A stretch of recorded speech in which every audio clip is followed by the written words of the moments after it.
tra fitiavana ianao ka mihevitra ny mombanay ety raha mifomaray na izay dia tsy afakao ambavanay hoe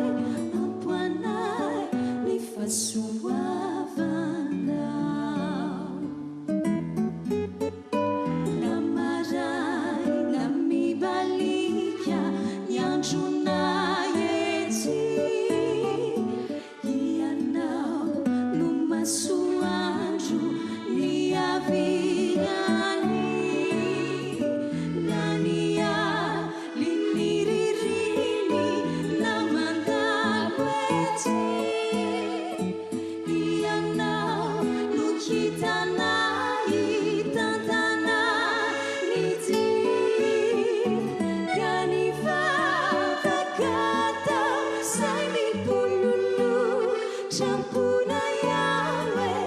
izahay ane atoky anao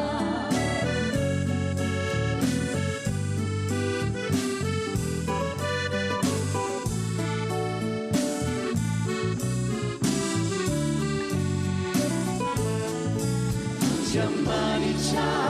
fitiavana